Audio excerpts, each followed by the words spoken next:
ನೀವು ಅವತ್ತೇ ಅವ್ರ ಮನವಿನ ಪರಿಶೀಲನೆ ಮಾಡಿದಿದ್ರೆ ಇವತ್ತಿಂತ ಪರಿಸ್ಥಿತಿನೇ ಬರ್ತಿರ್ಲಿಲ್ಲ.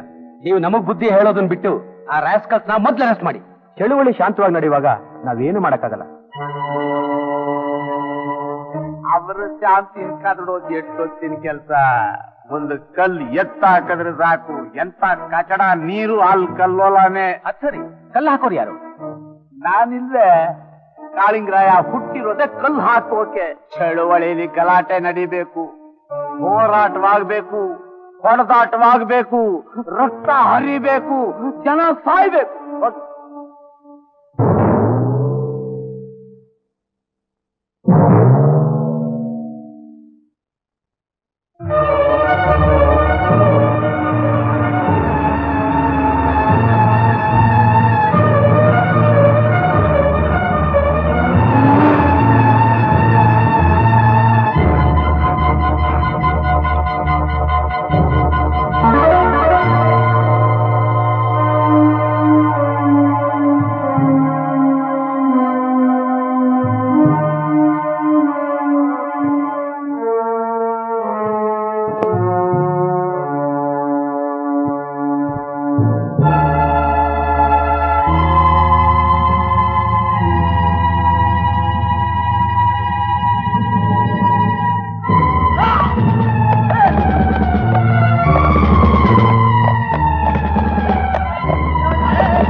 ಗಲಾಟೆ ಜಾಸ್ತಿ ಆಗಿದೆ, ಇನ್ನೂ ಸ್ವಲ್ಪ ಮೇಲಿಗಳನ್ನು ಕಳಿಸಬೇಕು. ಹೊಡಿಬೇಡಿ ಹೊಡಿಬೇಡಿ.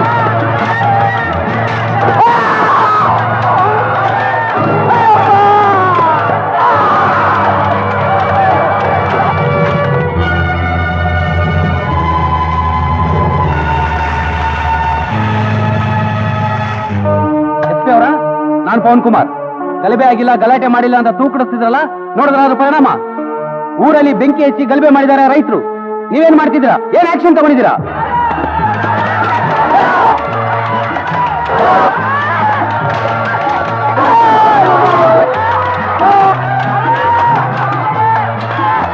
ಪ್ಲೀಸ್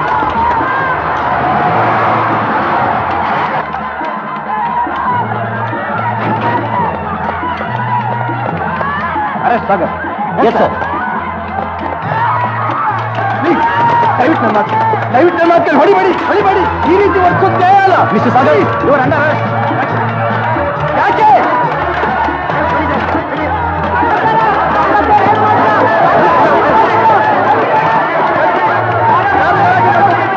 ಯಾರು ಗಲಾಟೆ ಮಾಡ್ಕೋಬೇಡಿ, ಎಲ್ಲ ಶಾಂತಿ.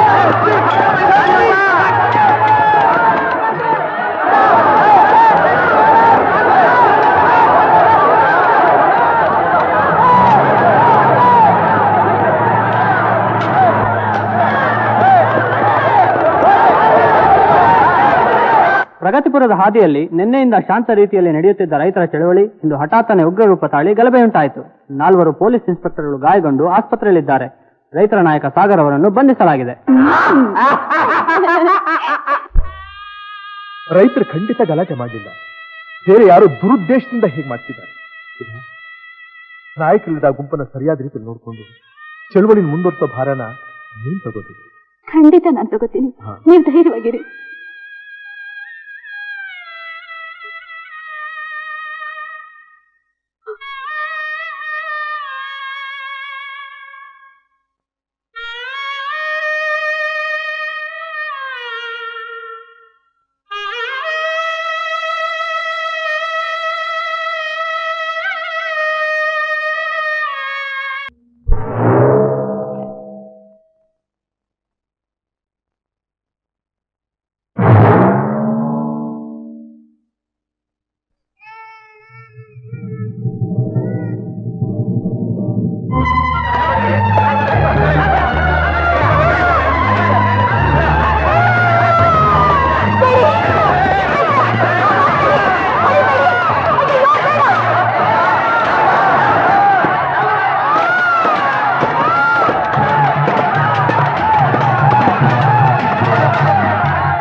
ಎಲ್ಲ ಕಾರಣ ಆ ಕಾಳಿಂಗ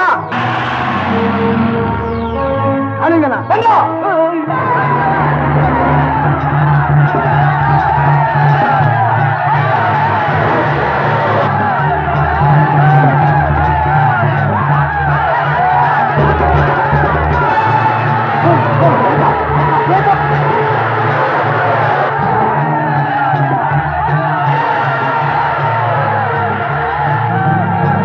ಬೇಗ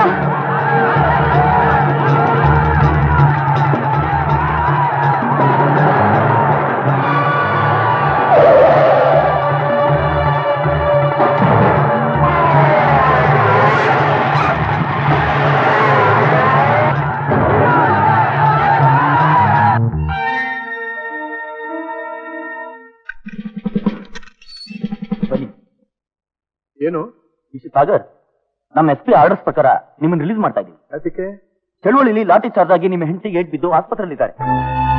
ಜನ ರೊಚ್ಚಿಗೆದ್ದು ಕಾಳಿಂಗ ಬೆನ್ನು ಹತ್ತಿದ್ದಾರೆ.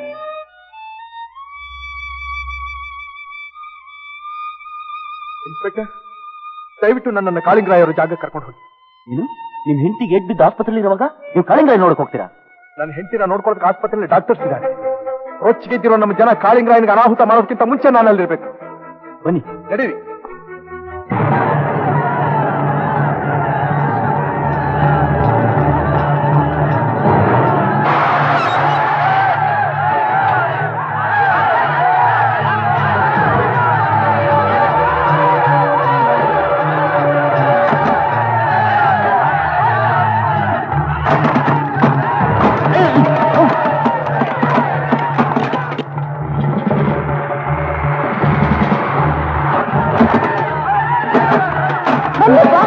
ಬನ್ನಿ ಅಂದ್ರೆ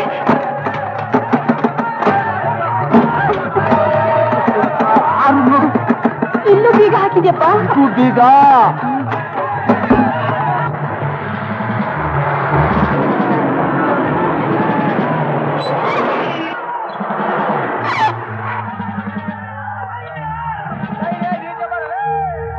hello hello, control room, control room. ಗಲಾಟೆ ಜಾಸ್ತಿ ಆಗ್ತಿದೆ. ಯಾವ ನಿಮಿಷದಲ್ಲಿ ಬಾಗಿಲು ಹೊಡೆದು ಒಳಗೆ ನುಗ್ತಾರೋ ಗೊತ್ತಾಗ್ತಾ ಇಲ್ಲ. ನೀವು ಆರ್ಡರ್ ಕೊಟ್ರೆ ದಯವಿಟ್ಟು ನಮ್ಗೊಂದು ಅವಕಾಶ ಕೊಡ್ತೀರಾ? ಆ ಜನಕ್ಕೆ ನಾನು ಹೇಳ್ತೀನಿ. ಏನ್ ಸರ್ ಹೇಳ್ತಾ ಇರೋದು? ಕೊಲೆ ಮಾಡೋಕೆ ಸಿದ್ಧವಾಗಿರೋ ಜನ ನಿಮ್ಮ ಮಾತು ಕೇಳ್ತಾರೆ. ನೀವೇನ್ರಿ ಹೇಳ್ತಾ ಇದ್ದೀರಿ? ಕೊಲೆ ಮಾಡೋದು ಸಿದ್ಧವಾಗಿರೋ ಜನ ನಿಮಗೆ ಹೆದರ್ತಾರೆ ಅಂತ ತಿಳ್ಕೊಂಡ್ಬಿಟ್ರ? ನೀವು ಖಾಲಿ ಆಗ್ಬೇಕಾಗಿತ್ತು, ಆಮೇಲೆ ಅವರು ಖಾಲಿ ಆಗ್ಬೇಕಾಗುತ್ತೆ. ಅದ್ ನಡಿ ಕುಡ್ದಂತೆ ಒಂದು ಅವಕಾಶ ಕೊಡಿ ಅಂತ ನಾನು ನಿಮ್ಮನ್ನ ಕೇಳ್ತಾ ಇರೋದು. ಏನ್ ಹೇಳ್ತೀರಾ? ಆಗುತ್ತೆ ಸರ್, ಆಗುತ್ತೆ. ದಾರಿ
ತಪ್ಪು. ನೀವು ಮಾಡ್ತಾ ಇರೋದು ತಪ್ಪು. ನೀವಿಷ್ಟು ಜನ ಸೇರ್ಕೊಂಡು ಆ 3 ಜನಗಳನ್ನ ಕೊಂದು ಬಿಟ್ರೆ ಕಾನೂನು ನಿಮ್ಮನ್ನ ಸುಮ್ಮನೆ ಬಿಡುತ್ತಾ? ನಿಮ್ಮನ್ನೇ ನಂಬ್ಕೊಂಡ್ರೆ ನಿಮ್ಮ ಹೆಂಡತಿ ಮಕ್ಕಳ ಗತಿ ಏನಾಗಬೇಕು? ನಮ್ಮ ಉದ್ದೇಶ ಅದಲ್ಲ. ರೈತರು ಅನ್ನ ಕೊಡೋ ಜಾತರು, ಪ್ರಾಣ ತೆಗೆಯೋ ಕಟ್ಟಿಗರಲ್ಲ. ಶಾಂತಿಯಿಂದ ಇರಬೇಕು, ಶಾಂತಿಯಿಂದ ಇರಬೇಕು.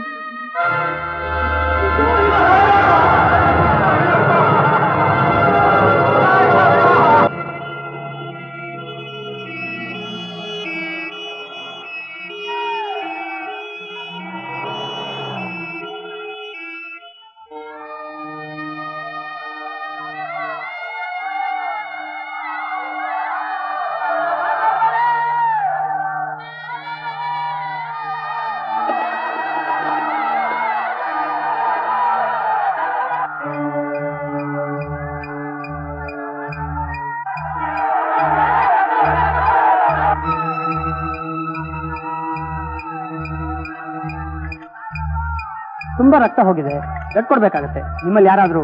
ನಾನು ಕೊಡ್ತೀನಿ doctor. Doctor, you can examine my blood also. ಡಾಕ್ಟ್ರೆ, ನಾನು ಕೊಡ್ತೀನಿ. ಬನ್ನಿ, ತುಂಬಾ ರಕ್ತ ಬೇಕಾಗುತ್ತೆ.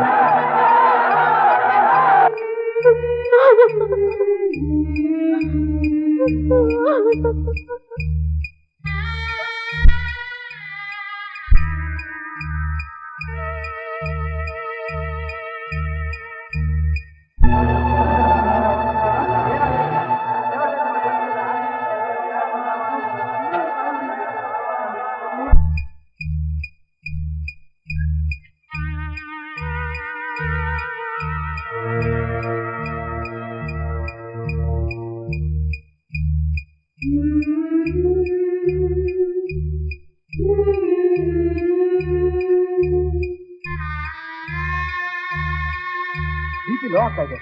ಎಫೆಕ್ಟಿವ್ ತಗೊಂಬನ್ನಿ.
ನಾನು ಹೇಳ್ಬೇಕಾದನ್ನೆಲ್ಲ ಇದರಲ್ಲಿ ಡೀಟೈಲ್ ಆಗಿ ಬರ್ದಿದ್ದೀನಿ. ಇಷ್ಟೆಲ್ಲ ಅನಾಹುತಕ್ಕೆ ನಾನೇ ಕಾರಣ. ಸಾಗರ್ ಮೇಲೆ ನನಗಿದ್ದ ದ್ವೇಷನೇ ಕಾರಣ. ನಮ್ಮ ಪ್ರಾಣ ಉಳಿಸೋಕ್ಕೋಸ್ಕರ ತನ್ನ ಜೀವನೇ ಬಲಿಗೊಡ್ತಿದ್ದ ಪುಣ್ಯಾತ್ಮ. ಈಗ ನಾನು ನನ್ನ ತಪ್ಪನ್ನ ಒಪ್ಕೊಳ್ತಾ ಇದ್ರೆ ಮನಃಶಾಂತಿನೇ ಇಲ್ಲ ಸಾಹೇಬ್ರೆ, ಮನಃಶಾಂತಿನೇ ಇಲ್ಲ. ನೀವು ನನಗೇನ್ ದಂಡನೆ ಬೇಕಾದ್ರೂ ವಿಧಿಸ್ಬೋದು.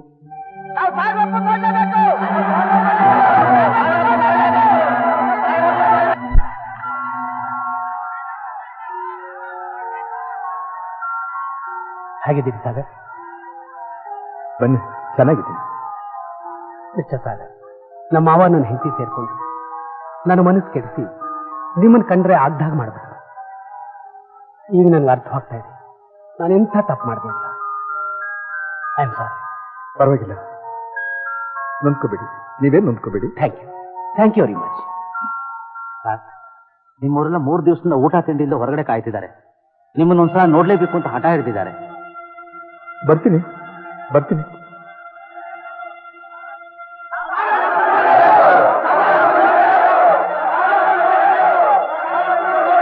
ಜನಗಳೇ, ಸಾಗರ್ ಅವರು ನಿಮ್ ನೋಡ್ಲಿಕ್ಕೆ ಬರ್ತಿದ್ದಾರೆ.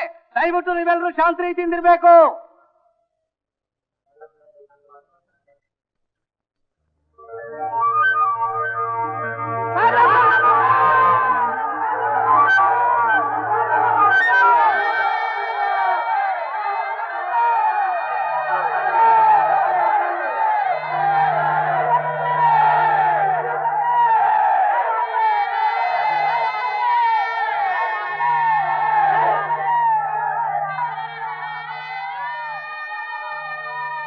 ನನಗೇನು ಆಗಿಲ್ಲ. ನಿಮ್ಮೆಲ್ಲರ ವಿಶ್ವಾಸ ನನ್ನನ್ನು ಉಳಿಸ್ಕೊಂಡಿದೆ.